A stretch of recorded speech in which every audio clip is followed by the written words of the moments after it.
की हर मजलिस का एक टॉपिक दिया जाता है। आज का उन्वान है जनाब फातिमा अहले बैत के हुकूक की पहली मुजाहिदा।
शहजादी फातिमा मुहताज नहीं है कि किसी के जरिए से पहचानी।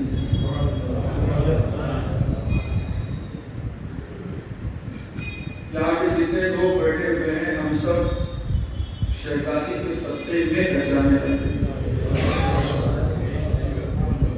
और अल्हम्दुलिल्लाह अज़ाए फातिमिया का इनेमाद हमेशा होता था, मगर आलमी पैमाने पे जो मजालिसे अज़ाए फातिमिया का इनेमाद हो रहा है, इसके जरिए से सारी दुनिया में एक मैसेज पहुंच रहा है, एक पैगाम पहुंच रहा है। दीन के अंदर जो खामियां लोग दाखिल करना चाहते थे उनका सत्तेबाब हो रहा है। जो लोग दाहिने बाएं से इधर उधर के रास्तों से दाखिल होना चाहते थे, वाकई शहादत हजरत ज़हरा ने उन गुरुबाहों का इधर आना जाना बंद कर दिया।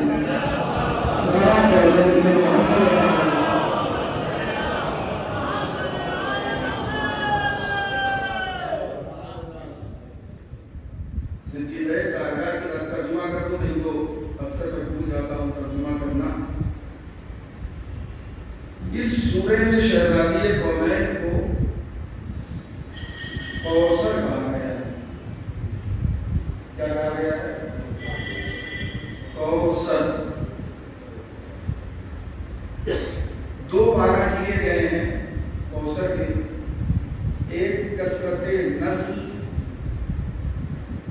और यही हमारा मुद्दा है, और एक है खैर कसीर। तो माफ कीजिएगा, शर के इस जमाने में खैर को पहचानवाना बहुत आसान नहीं है। अगर आप ये कहेंगे इससे मुराद कसरते नस्ल है तभी हमारा मुद्दा साबित है, और अगर आप कहेंगे इससे मुराद खैर कसीर है तो खैर कसीर भी सहना की चौखट के अलावा कहीं से नहीं मिल सकता।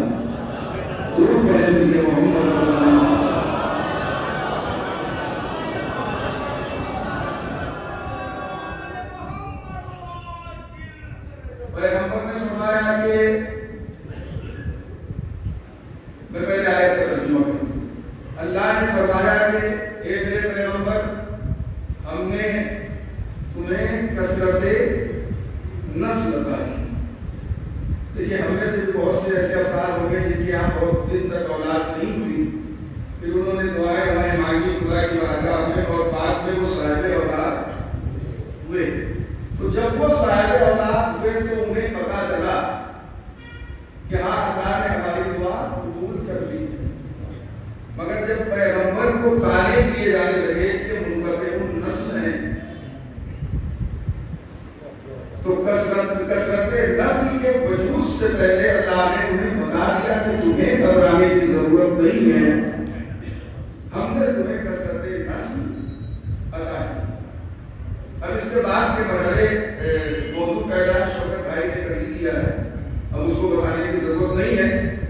फिर दूसरी मंजिल आती है कि पैगंबर, हमने तुम्हें कसरते नस्ल अता की। उसके बाद पैगंबर से खुदा कह रहा है फसल्ले, नमाज पढ़िए, ले रब्बिका, अपने रब के लिए। जरा सा सोचिए, खाली नमाज पढ़ने के लिए अल्लाह ने नहीं कहा, ये भी कह रहा है कि नमाज पढ़िए अपने रब के लिए। वो भी उससे कह रहा है जिससे सब नमाजियों ने नमाज पढ़ना सीखा। अल्लाह उस पैगंबर से कह रहा है जिससे हर नमाजी ने नमाज पढ़ना सीखा। उससे कह रहा है फसल्ले ले रब्बिका, अपने रब के लिए नमाज पढ़िए। तो इसका मतलब नमाजियों की दो किस्म होगी कि कुछ लोग नमाज तो पढ़ते होंगे मगर उनकी नमाज रब के लिए नहीं होगी। मैं एक बात कहना चाहता था कि इब्तिदाई तकरीर ही में, और मुझे खुदा तौफीक दे कि उसे मैं कह सकूं। आप देखें कि इसका मतलब नमाज दो सूरतों में होगी, एक वो नमाज जो रब के लिए पढ़ी जाए, और एक वो नमाज जो नमाज की तरह तो पढ़ी जाए मगर वो रब के लिए ना हो। अब मैं जरा सा इसको थोड़ा सा आसान कर दूं, जैसे एक नमाज बगैर वजू के पढ़ी जाए तो नमाज के करीने पे तो है मगर रब के लिए नहीं है। इत्तेहाद का इतना बड़ा दौर चल रहा है, मैं समझता हूं कि वाहवाह करने में अगर इत्तेहाद कर लिया जाए तो फिर गले मिलने की जरूरत नहीं है। आप ये करें कि एक वजू आपने 3 चुल्लू का नहीं किया तो नमाज की सूरत तो है मगर वो अल्लाह के लिए नहीं है, इसलिए कि अल्लाह ने शर्त रखी थी वजू की नमाज पढ़ने में। तो आपने वजू नहीं किया तो आपकी नमाज नहीं है, ये रब बेटा नहीं है।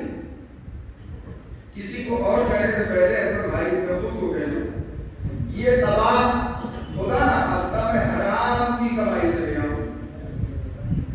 और इलाहाबाद पहुंचने के पहले असर फाउंडेशन के फाउंडर के घर नमाज पढ़ूं तो उनका पानी भी हुआ, उनका मुसल्ला भी हराम था, उनकी जगह भी खुद की, मगर मेरी रिदा हराम की। इस रिदा से अच्छा तो यह है कि हम बेरिदा नमाज पढ़ लें। आप जो भी कर रहे हैं ये मैं तवज्जो कर रहा हूं, इस रिदा के साथ नमाज पढ़ने से अच्छा तो हम बेरिदा नमाज पढ़ लें। खूबसूरती इकट्ठा करने की जरूरत क्या है कि दूसरों के पैसों की रिदा खरीद के वो भी बदन पे कबाब पहन के और सर पे हम नामा रखकर दरगाह हज़रत अब्बास के मिंबर पे बैठकर तकरीर कर रहे हैं या ये मुसल्ले पे बैठ के नमाज अदा कर रहे हैं तो ये नमाज नहीं होगी। रिदा आपकी नहीं है तो नमाज नहीं होगी। आपने वुज़ू नहीं किया तो आपकी नमाज ये रब बेटा नहीं है। इस एक लफ्ज में भी मजलिस तमाम हो सकती है, ये रब बेटा नहीं है। जिस मुसल्ले पे आप बैठे वो भी हलाल का होना चाहिए, और अगर आपने वजू भी सही कर लिया है, रिदा भी हलाल की है और मुसल्ला मसली है। देखिए अगर सभी लफ्ज इन मजालिस में नहीं समझा जाएगा तो हम शायद मतलब ये कह रहे थे कि हम फासिद को फासिद ही करेंगे। अब ये सही है कि वो मजमून नाम हम न लें मगर हम फासिद को तो फासिद कहेंगे। जो फासिद को फासिद नहीं कहता बिलखुसूस गासिबे हक़ ज़हरा को गासिब नहीं समझता, उससे बड़ा गासिब दुनिया में कोई नहीं है।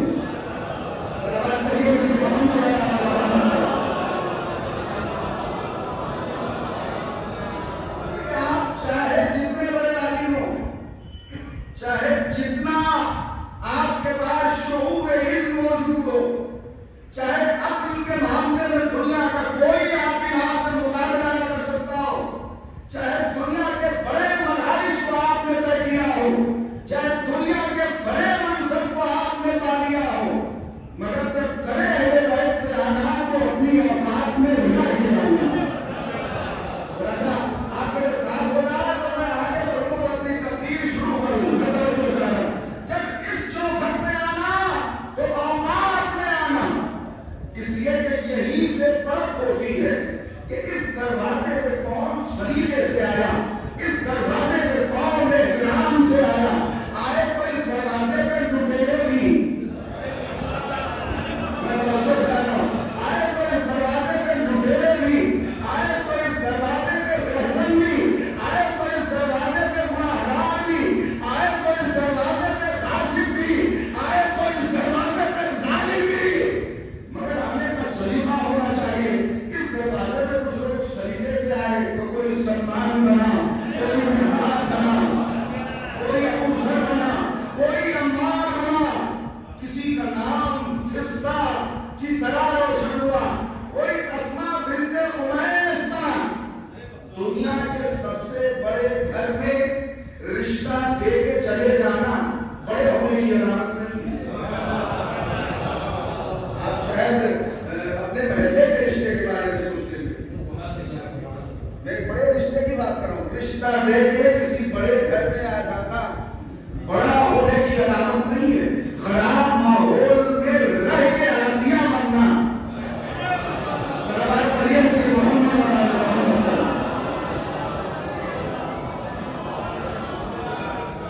मैं जिसे कह रहा हूं आप तो खूब ही समझ रहे हो, मेरी आदत भी नहीं है मैं कुरैत करूं। अल इशारा, ये जो इशारा होगा और मिनट तस्वीर, ये वाज़ेह करके बयान करने से ज्यादा अच्छा होगा। वरना नस्ल को आप समझ लेंगे, नस्ल नहीं समझ पाएंगे। इसलिए उसमें सिर्फ इशारे होते हैं, वो भी सफीद लफ्जों के जरिए से इशारे। जैसे अभी आप सुन रहे थे हमारे दोनों शोरा को, इतने सफीद अल्फाज के बाद लोग को समझे ही नहीं होंगे क्या पढ़ा गया। मैं तो समझ पाएगा। हालांकि मैं आपसे अर्ज कर दूं कि जमाना जिस तरह से बदल रहा है, जिस म्यार के सामीन हो रहे हैं, उसी म्यार के आलिम भी आ रहे हैं। कुछ अर्ज कर रहा हूं, उसी म्यार के आलिम। और अगर कोई म्यारी आलिम आ भी गया तो इलाज अपने अपनी आलिमाना रविश पे चल के फिर वो गायब होता है। फिर वो मौला के एक फतवे पे सब्र करने लगता है। कल नास पे कदर हुकूक नहीं, लोगों से उनके अक्ल के मुताबिक कलाम कीजिए।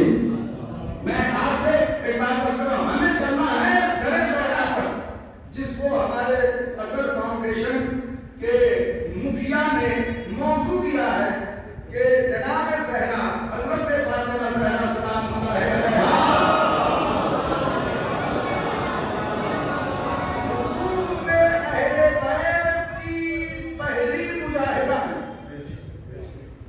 बड़ा हसीन है।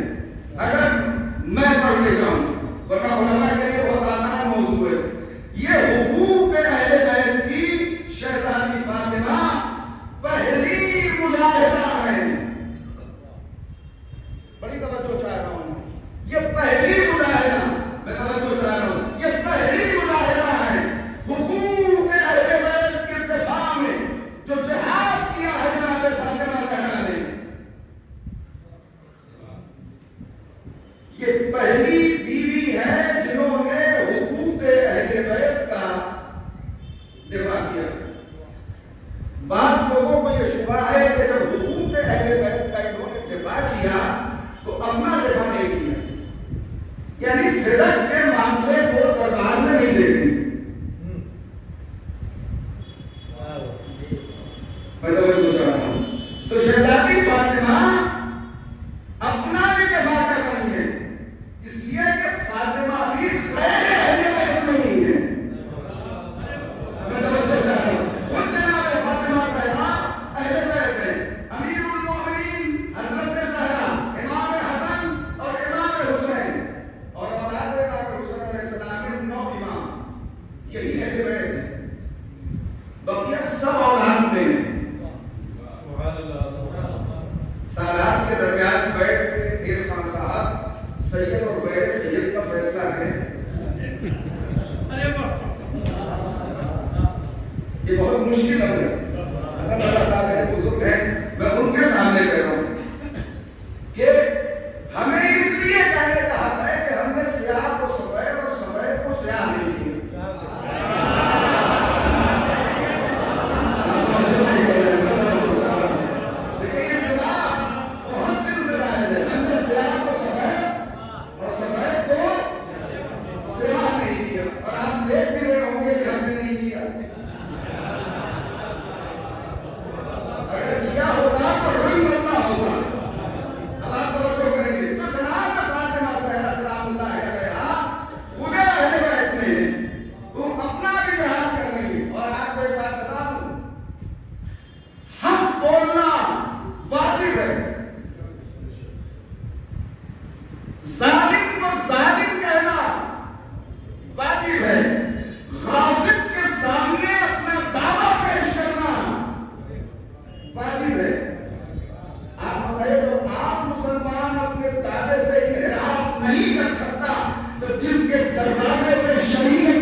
आयात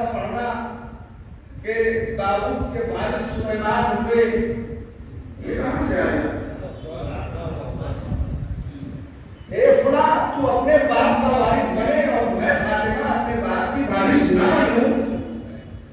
विरासत की जो हदीस इन्होंने गढ़ी, इनका शऊर मर चुका था। बहुत से लोग फिदक को विरासत में गिनते हैं। मैं कैसे इसे विरासत में गिनूं? विरासत किसे कहते हैं? विरासत उसे कहते हैं कि किसी के मरने के बाद उनके वरसा में जो जायदाद तकसीम हो, वही विरासत है। और फिदक को जनाब रसूल खुदा ने अपनी जिंदगी में अपने लोगों बेटी को दे दिया था। मैं तवज्जो चाह रहा हूं, तो इसको मीरास में समझो कि ये मीरास बनी है। रसूल इस्लाम का इंतकाल हुआ, वो ये हुआ कि ये वारिस बनी, और जैसे ही ये वारिस बनी, इधर खिलाफत की तरफ से दावा ठोक दिया गया कि हम करो है पिया वारिस बनते हैं, वारिस बनाते हैं। बड़े मजे की बात और बड़ा लुत्फ मुझे आया जब जनाब फातिमा मसरूफ जिहाद थी और कुछ इल्म के गूंगे उनके सामने बैठे हुए हटा रहे थे। बड़ा हसीन मंजर था जब मोहम्मद की बेटी अली की ज़ौजा हसनैन की नादर सिद्दीक़ा ताहिरा राज़िया मंजिया दरबार में खड़ी थी और पूरा मजमा सन्नाटे में था और बिन्ते मोहम्मद कलाम कर रही थी। तुम पहचान लो मुझे, मैं कौन हूं? मैं मोहम्मद की बेटी फातिमा। आप जरा से देखिए, इनके खलीफा होने के गवाह पूरी उम्मत है।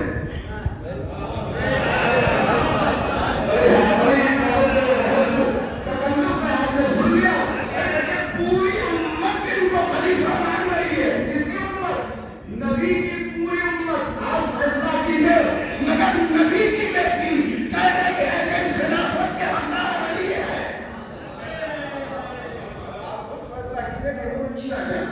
अच्छा, जब जनाब फातिमा ज़हरा ने अपना दावा पेश किया फिदक का, तो इन्होंने एक हदीस पढ़ी। ये पहली हदीस है जो इस्लाम में गढ़ी गई। इसके बाद तो गढ़ी हुई हदीसों की 6-7 किताबें।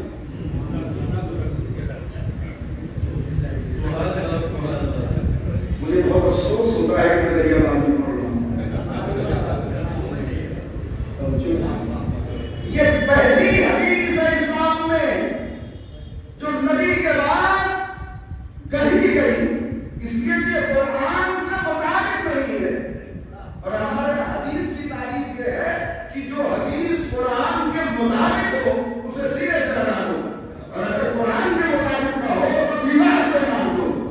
और अगर मेरे जज्बात को आप जानना चाहते हो तो ये जान लीजिए कि अगर ऐसी हदीस हमें मिले तो मैं ये चाहूंगा तो ये हदीस सुनाए उसके मुंह पे मार दो।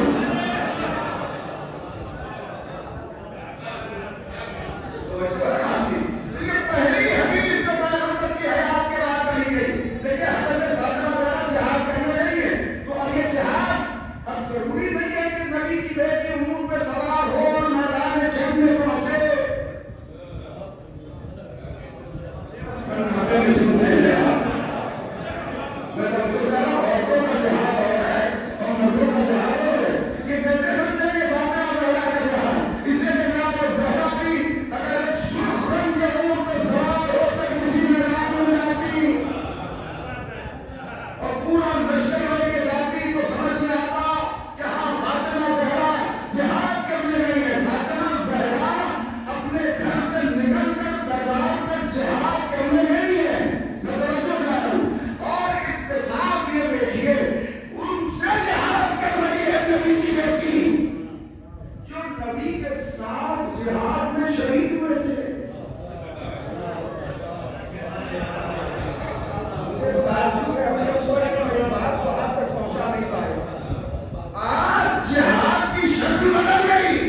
ये सारे जिहाद में गए हैं, कोई बद्र में गया, कोई उहद में गया, कोई खंदक में गया।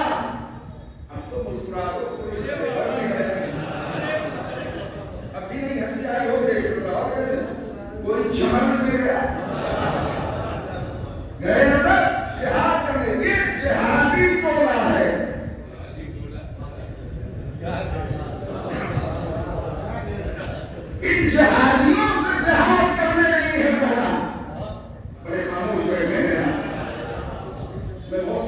किसी को पता नहीं। इन जिहादियों से जिहाद करने के लिए अलबत्ता इनको ललकारना भी कोई मुश्किल नहीं था। जिसको मरहम ने भिजा दिया हो मैदान से, जिसको अंदर में पछाड़ दिया हो, जिसको अम्र इब्न अब्दऊद में ललकारा हो। अम्र इब्न अब्दऊद भी इतना बहादुर था कि उसने एक लफ्ज कहा था जंग खंदक में, मैं मर्दों से खिताब कर रहा हूं, जो मर्द होगा वो वादा नहीं करेगा तो कम से कम मुस्कुराएगा।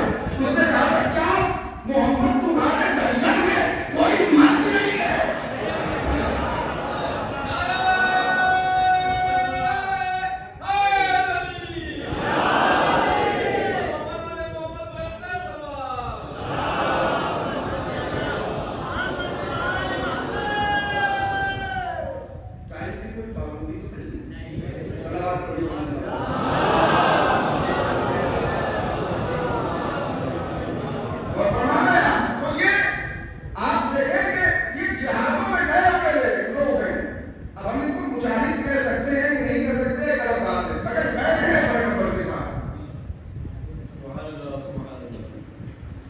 हमने ये सहरे मस्जिद में भी पैगंबर के साथ देखा है। एक इशारा दूंगा, अगर आप सुनेंगे तो आगे बढ़ूंगा, नहीं मसाला बढ़ूंगा। हमने इनको सहरे मस्जिद में भी देखा, जो आज बैठे हैं सहरा के मुकाबले में, जरा इसे महसूस कीजिए। इनको हमने सहरे मस्जिद में भी देखा, रसूल अल्लाह के पीछे नमाज पढ़ते हुए देखा, फुरादा नहीं जमात से पढ़ते हुए देखा। और एक साहब तो इतने बड़े तुर्रम खां हैं इसमें कि इन्होंने जरा सा देखा कि रसूल बीमार है तो ये फिर अनाम भी बन गए और मुसल्ले पे बैठ गए।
आप ये बताइए कि पहले हमला हुआ है कि हमले के बाद हमले का जवाब हुआ है? आज जिहाद समझ लीजिए, जिहाद किसी पे जंग थोपने का नाम नहीं है, जिहाद नाम है दिफा का। अब मैं एक तशरीह और कर रहा हूं। जनाब ज़हरा उनसे जिहाद करने गई हैं जो घर जला चुके। कसम मैं आपसे करूं कि दरियाबाद में कोई भी एक मुसलमान नहीं होगा जिसने किसी मुसलमान का घर जलाया है। आपकी इत्तला में खुदा की कसम नहीं है, यानी ये मुसलमान भी घर जलाने के कायल नहीं है।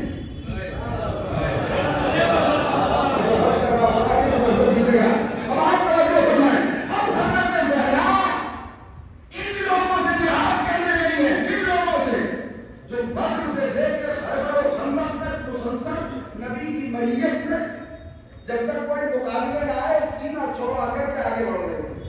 इधर कभी पंखा चला दीजिए, आपको लग रही तो मुझे भी लग रही है, नहीं चले।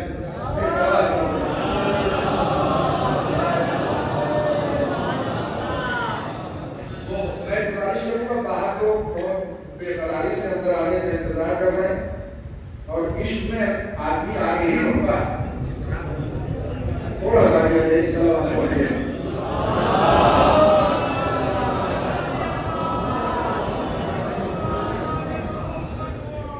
जानता हूं कि आदमी से अपनी जगह छुड़वाना बहुत मुश्किल है। सलावत पढ़ लीजिए।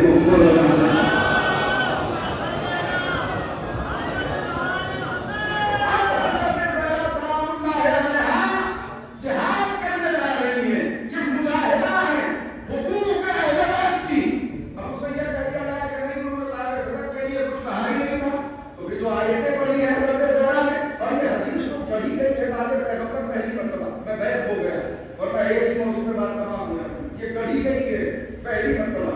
आपको मालूम है जब पैगंबर जिंदा थे मौलाना आमिर साहब, आप शायद खिता सरवती साहब, हसन रजा साहब और जनाब मेरे मोहतरम बुजुर्गवान, ये मिसरा खास तौर से आप लोगों के लिए मैं तवज्जो चाह रहा हूं, जरा सा गौर फरमाइएगा। ये पहली हदीस है जो पैगंबर कही गई, और जब पैगंबर जिंदा थे तो पैगंबर ने कोशिश की थी कि एक हदीस लिख के इन्हें दे दूं।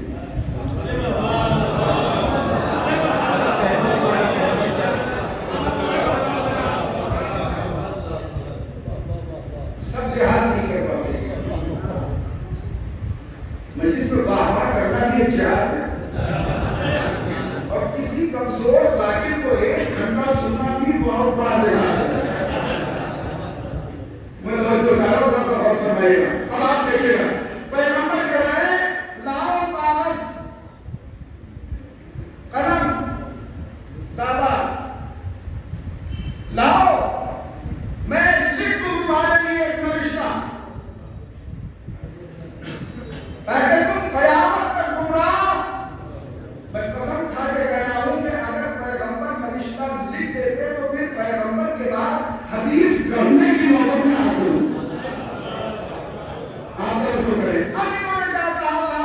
जब पैगंबर ने कहा लो हदीस पे लो, क्या ले लो? क्या मैं नाम ले लेके सबको डुबा दूं? लो ये हदीस ले लो, ये किसने कहा? पैगंबर ने कहा लो, और ये ऐसी हदीस है कि कभी गुमराह नहीं होगे, और ज़बानी नहीं सुना रहा हूं, लिख के ले रहा हूं।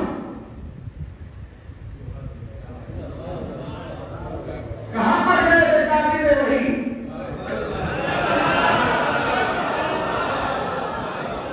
कहां पर गए थे काफिर वही?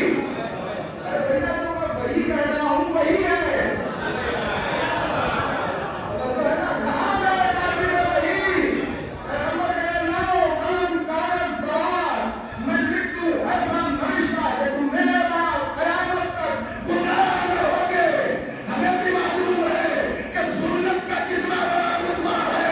अगर एक हदीस पैगंबर की गले लगा देते तो 73 फिरके न होते।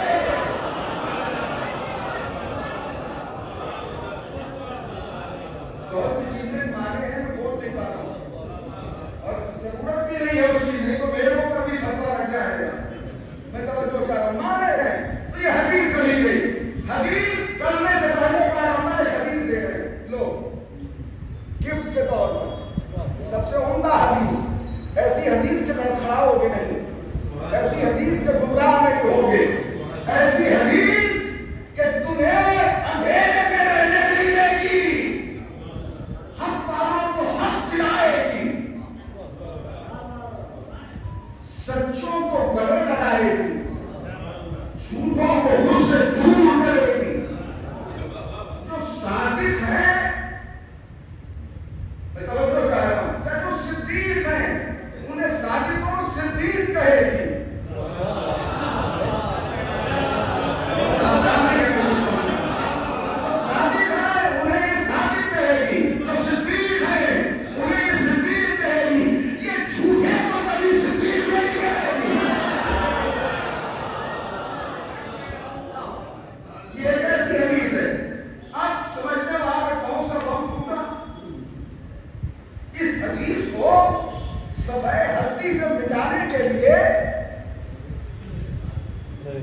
नेतन्याहू का एक बम फूटा वहां पे, मैं इससे आसान नहीं कर सकता। एक बम नेतन्याहू का वहां फूटा, मतलब बम फूटेगा तो देखिएगा जैविक असलहा, जैविक था ये, ऐसा था कि बड़ा खतरनाक साबित हुआ। बहुत मुंह बना के सुन्नत से इनकार करके एक फिक्र था हमारे लिए, समझ गए ना? कल वाला मुझे क्यों बोला गया?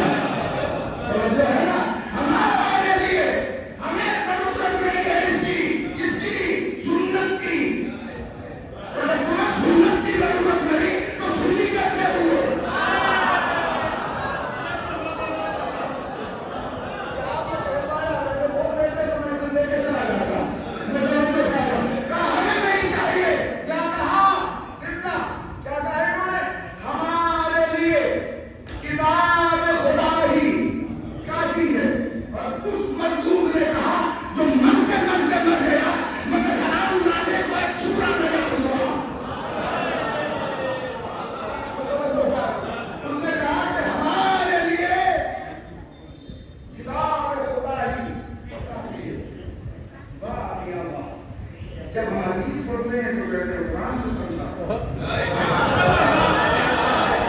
अब देखिए जनाब ज़हरा का जहान, मैं तो चाह रहा हूँ कैसा हो समझ आप देखिए जनाब ज़हरा का जहान, वहाँ हदीस ने इनकार किया, कहा कुरान काफी है। अब जनाब ज़हरा दरबार में आई, कहा गलत हमारा हक है, नहीं सुन रहे हो, कहा गलत हमारा हक है। बाबा ने अपनी जिंदगी में इस गलत को हमें दिया था। कहने लगे अनफुला, एक लफ्ज और इस्तेमाल करता हूं उलमा के लिए, अनफुला, ये फुला बड़े खतरनाक है। अनफुलाना, अगर आप फुलाना को नहीं समझते तो कैसे बोलते हैं? अनफुला, अनफुलाना, हम गरोहे अंबिया न वारिस बनते हैं, न वारिस क्या, हम गरोहे अंबिया न वारिस बनते हैं। तैयार है ना? हम गरोहे अंबिया न वारिस बनते हैं, न वारिस बनाते हैं, न हमारा नवासा हमारे पहलू में मजबूत हो सकता है। आप सुनिए, क्या बोलते हैं? न हमारा नवासा हमारे पहलू में मजबूत हो सकता है, न हमारी बेटी हमारे पहलू में मजबूत हो सकती है। हाँ, हम गरोहे अंबिया इस बात के कायल हैं कि हमारे खुसरे मोहतरम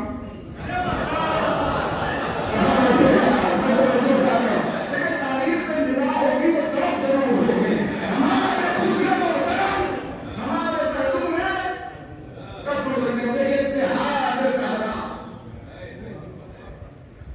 अब तदहीर की चादर ओढ़े हुए इंदिरा के ताज को आए तदहीर के हिसाब में लिए हुए, हल्वा के जज्बे के साथ सूरह हम की समा के बराबर मारिफत रखने वाली बीवी अपने घर से निकल रही है, जा रही है दरबार में उन लोगों से जहाद करने जो ना इसके कायल हैं कि हम कुरान मानेंगे, न इसके कायल हैं कि हम हदीस मानेंगे। अब मैं फिर दोहरा रहा हूं, जब पैगंबर ने कहा ये हदीस ले लो तो इन्होंने कहा नहीं चाहिए, तुम्हारे लिए कुरान काफी है। अब जा रही है नबी की बेटी जिहाद करने। एक दिन परवरदिगार वही मुझे 25-30 वाली जिंदगी फिर से दे दे ताकि तड़प के बढ़ सकूं। और जब तक मैं तड़प के नहीं बढ़ूंगा आपको तड़पा भी नहीं पाऊंगा। तड़पाने के लिए भी एक उम्र होनी चाहिए। मैं फरमाइएगा, अब नबी की बेटी कहाँ जा रही है? एक ही बस्म का वाकया है। पैगंबर ने कहा ये हदीस ले लो, कहने लगे हमारे लिए कुरान काफी है, हमें हदीस नहीं चाहिए, हमें कुरान चाहिए। वाकया कितने सच्चे हैं आप, आपको हदीस नहीं चाहिए, कुरान की एक ही जिल्द आपके पास है और 6-6 जिल्दें आपकी, 6-6 किताबें आपकी हदीसों की हैं। आपको हदीस नहीं चाहिए। जा रही है नबी की बेटी जिहाद करने, जा रही है नबी की बेटी जिहाद करने। तुमने अपनी बेटियां भेज के जो करना था कर लिया, अब जा रही है नबी की बेटी तुम्हारी औकात बता दे। इनसे नबी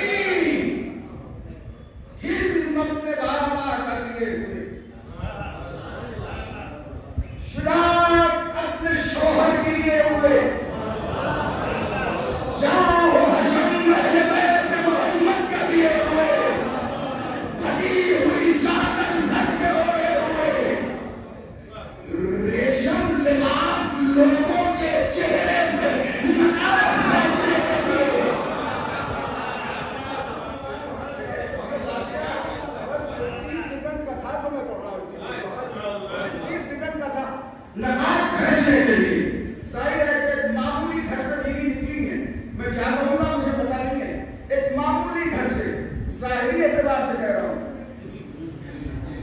मामूली घर से निकली है, मामूली सा दरवाजा, घर में एक चादर जो मुसल्ला भी है, बिछौना भी है, दस्तरखान भी है, और एक और ये की चादर जिसमें 72 पैगम लगे हुए हैं। मैं तो कला के जनाब फातिमा से आया उस घर से निकली जिसमें रेशम के पर्दे लगे हुए थे।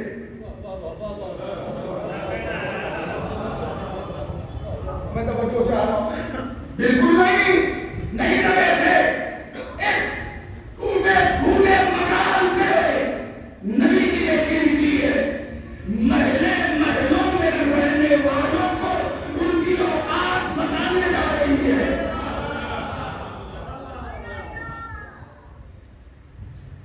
ये वो बीवी जा रही है जिसके पास जो कुछ भी है सब खुदा का दिया हुआ है, जिससे जिहाद करने के लिए जा रही है। वो लोग हैं जिन्होंने सारे मनसब को अपने पास छीन के इकट्ठा किया है। मैं बड़े तवज्जो चाह रहा हूं, और इस वक्त 2 मैटर हैं जिसपे जिहाद करने के लिए जनाब सहरा अपने घर से निकली है। ये तकरार आपको अच्छी नहीं लग रही है क्या? माफ कीजिएगा, मैं चलना नाले से नहीं पड़ता हूं। मैं तो बच्चों चाह रहा हूं, जरा सा देखिएगा, निकली है नबी की बेटी, कहां जा रही है? उन लोगों के पास जा रही है जिनका दावा है कि हम गनी हैं।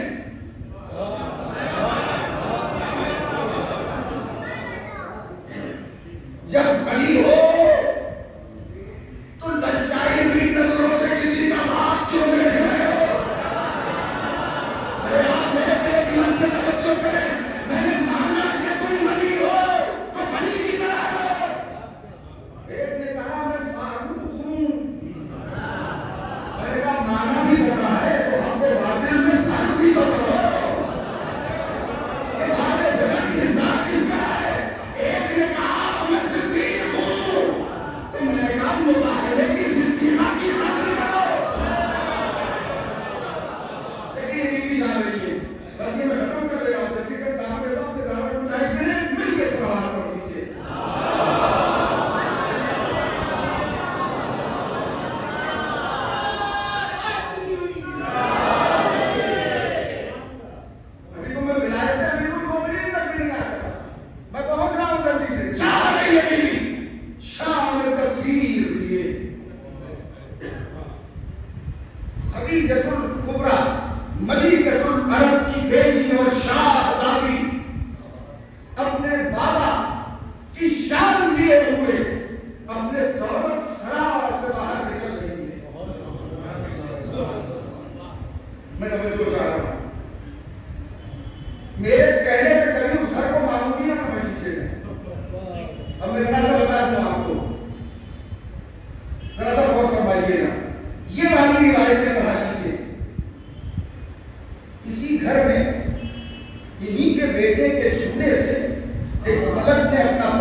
वही लोग कमी वाली रिवायतें तलाश करते हैं।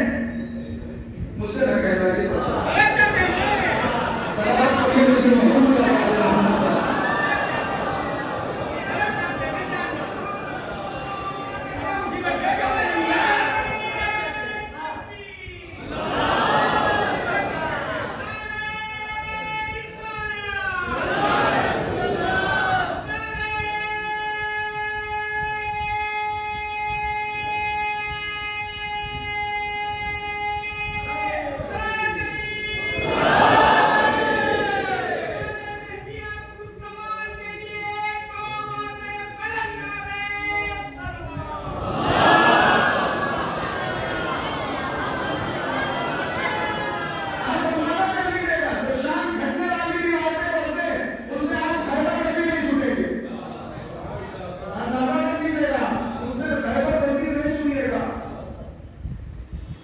इसलिए कि वो मरहब को मारने के कायल नहीं होंगे। जंगे ना पड़ेंगे, भाई बच्चे बाहर में हो जाएंगे, तो क्या भागने वालों के किससे सुनाओ?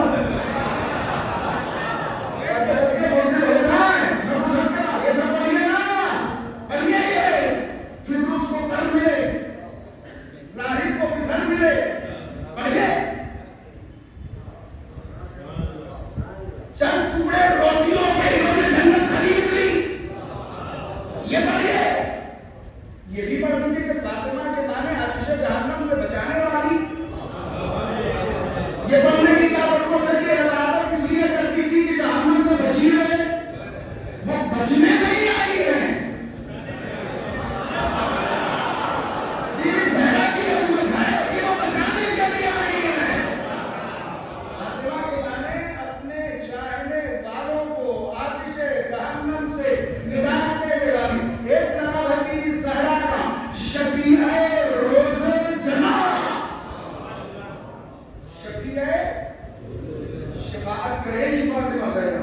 काम छिपा हुए मगर ये बात को कहना पड़ेगा। कितना टाइम हो गया सलवात पढ़ लीजिए।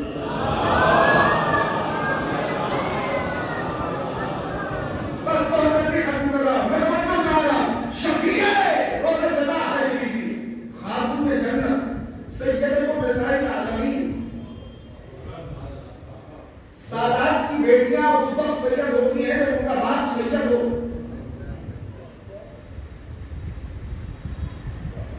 तब उन्हें क्या लिखा जाता है? सैयदा फुलान। एक सैयद की बेटी को क्या लिखा जाता है? सैयदा। एक सैयद के बेटे को क्या लिखा जाता है? सैयद। मगर यहां आप जरा के देखिए, ये सैयदुल मुरसलीन है, मगर इनकी बेटी फकत सैयदा नहीं है, सैयदतुल निसाइल आलमीन।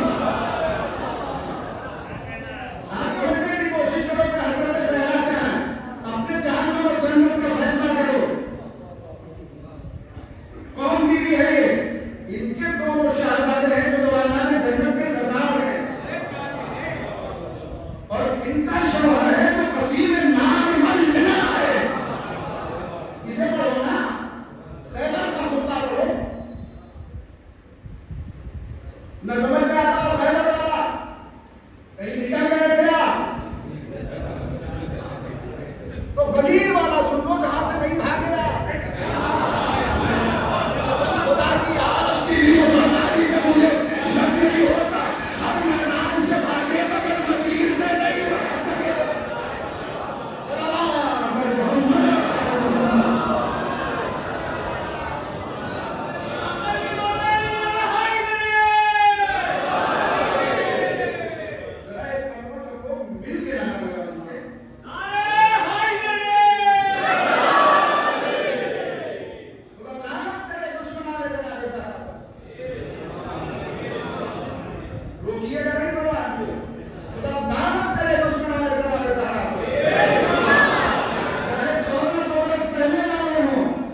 मोहम्मद। किसका नारा? चलिए ये शाहजादी जा रही है जिहाद करने के लिए, हाथ प्रणाम कर देगा। इस शान और अजमत के साथ ईद की ज़हरा दरबार खिलाफत में दाखिल हुई। बैठे हुए सब, कोई खड़ा नहीं हुआ। सब लोग कह रहे थे मुझे रोना आता है कि इतने लोग मुसलमान थे खड़े नहीं हुए। मैंने कहा तहारत का इस्तेमाल ले जा सकते हैं।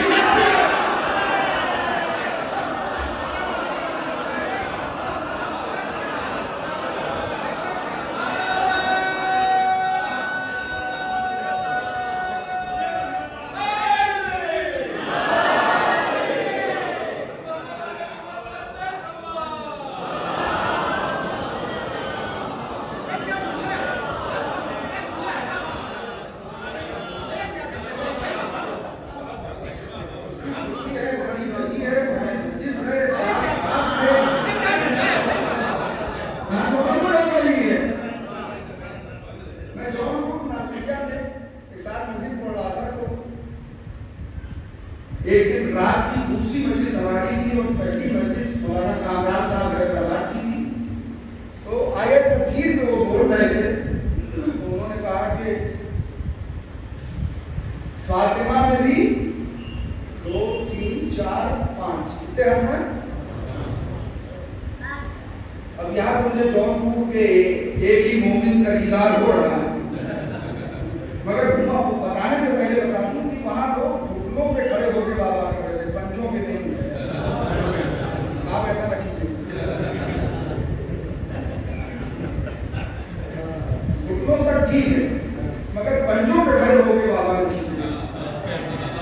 आप जानते हैं पंचों पे खड़े होकर बाबा वो करते हैं कि मजलिस पसंद नहीं आती, खामोशी से उठते हैं, पंचों पे चले जाते हैं। 40 साल हो गए, पढ़ाने का बहुत नहीं हूँ, 40 नहीं, पढ़ते पढ़ते महारत हो गई। अब मेरे का सुनना इतना बेचा है कि अब अंधे होने की गवाह हम किसी को दे ही नहीं सकते। कितना खामोशी से मेरे का सुनना इतना बेचा है कि अब अंधे होने की गवाह किसी को दे ही नहीं सकते। मैं क्या कह रहा था? उन्होंने कहा कि फातिमा में कितने हैं? 5 हैं। और चूंकि आयत तकरीर पड़ी थी, अब जल्दी जल्दी जो उर्दू जानते हैं जल्दी से लें। तकरीर में कितने? 5 हैं। इतने में जौनपुर का शिराज हिंद का मजमा खड़ा हो गया। अब देखिए इलाहाबाद में कितनी ताकत है। ये तौहीदी शहर है जिसमें शिर्क की तलाई कर दी गई।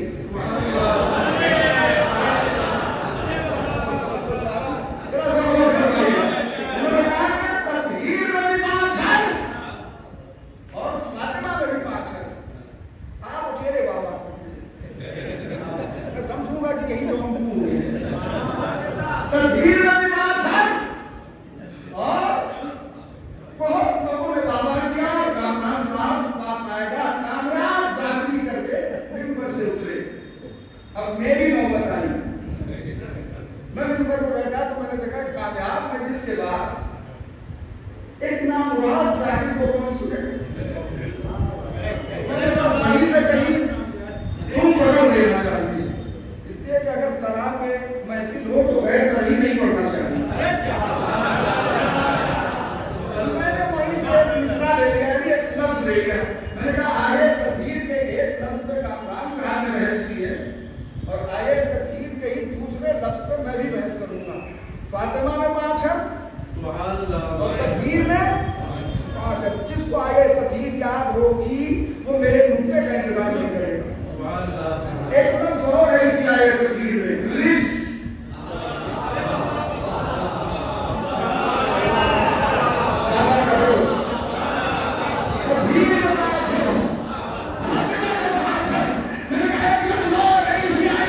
चुनाव में।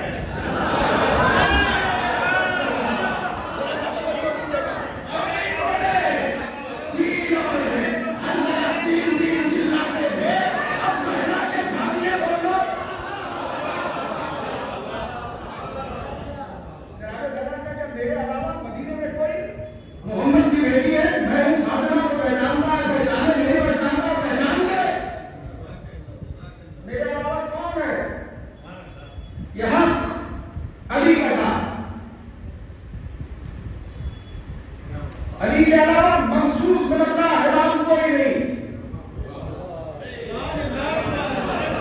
आप देखिए, जिनने कहा था कि कुरान हमारे लिए काफी है, वही काना फुसलियां हुई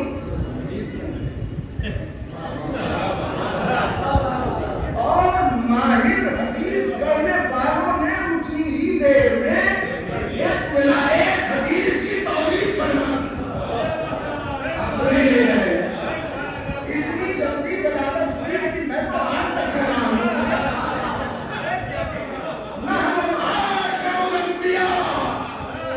हम अंबिया न वारिस बनते हैं न बनाते हैं। बीबी ज़हरा ने जब इनकी हदीस सुनी तो अब जवाब देना था बाबा की वज़न का। इन्होंने हदीस लेने से इनकार किया था और कहा था कि कुरान हमारे लिए काफी है। अब उसी काफी कुरान को मोहम्मद की बेटी ने पढ़ना शुरू किया। दाऊद सुलेमान के वारिस बने। कई आयतें शहजादी कौन है? हाफिज भी बैठे रहे होंगे वहां, कारी भी रहे होंगे वहां, कातिब भी रहे होंगे वहां। एक से इस्माइल खान वहां बैठे थे, सबके चेहरे से हवाइयां उड़ने लगी। ज़हरा आयत पे आयत पढ़ रही थी, वो बस वही हम करो है अंबिया वारिस बनते हैं न बना। कही हुई हदीस के मुकल्लिदीन। मैं तो बीबी ने कहा मैं सिद्दीक़ा हूं, किसी को शकेगा नहीं, तो फिर भी क्या करें हम? पैगंबर ने ये कहा है कि वारिस न बनते हैं न बनाते हैं। दाऊद के वारिस सुलेमान। और बहुत सी दलील हज़रत ज़हरा ने की, मगर बस बात आ गई हदीस से मुंह झुका के दांत बाएं देख के, इसमें भी कमाल है। ऐसे बुरा नहीं है, ये बुरा। जितनी आयतें ज़हरा बनती है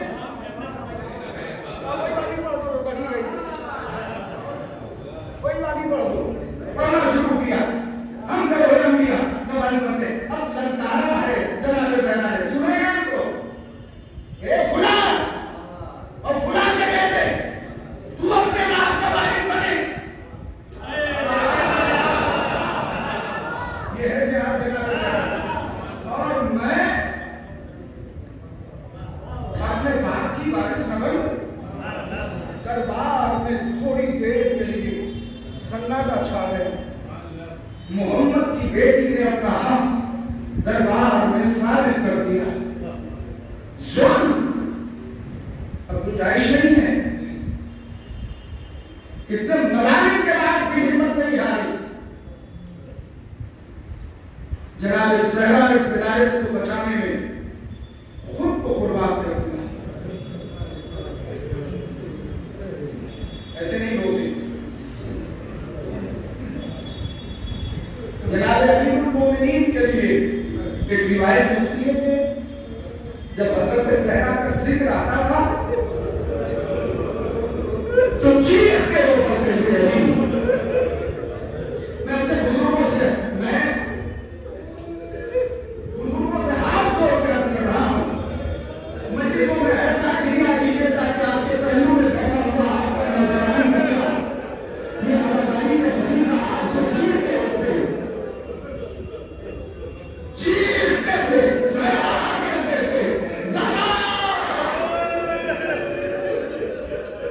तुम्हारे जाने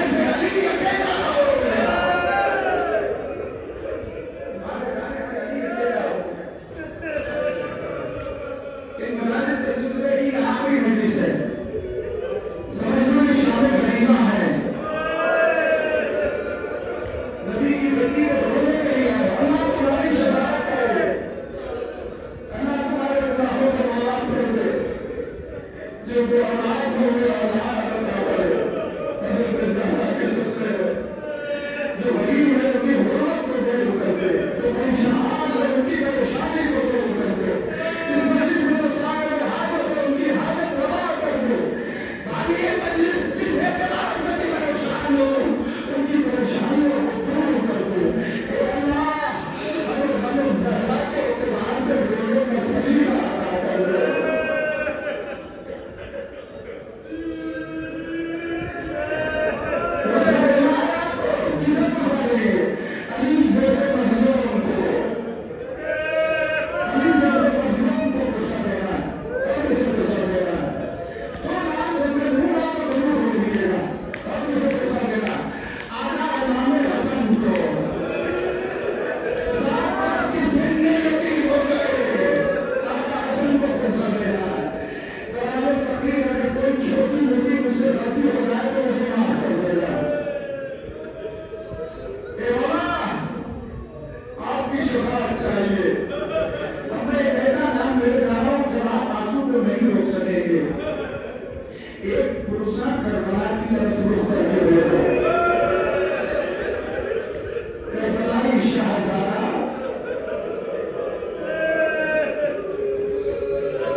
कभी ज़हरा की मज़लूमियत के एतबार से क्लियर नहीं हुआ।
थक गए हो गया।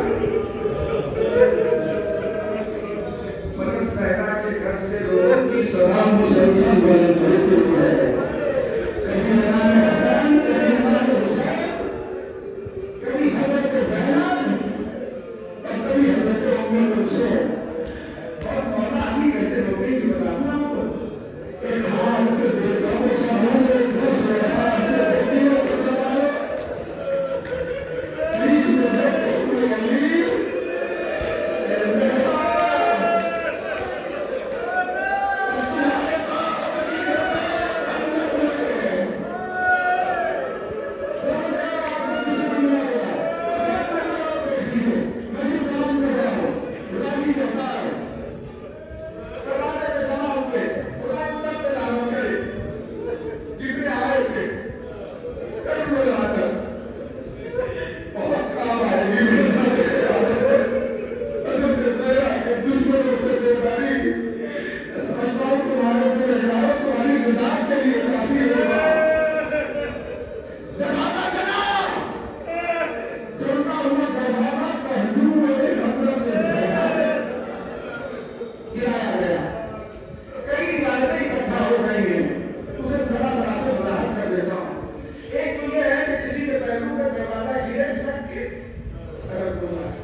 अपना सब भूल गए, जरा अपने सीनों पे पकड़ा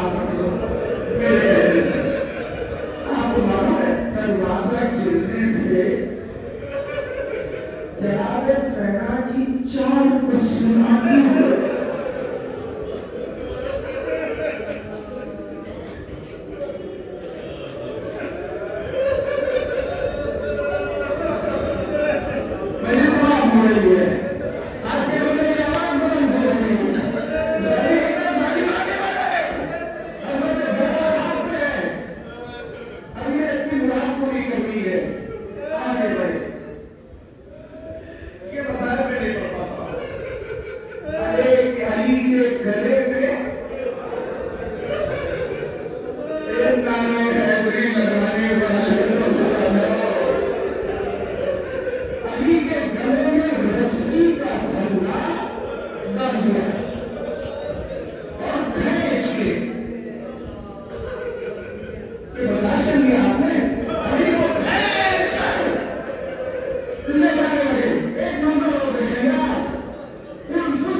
पहलू शिकस्त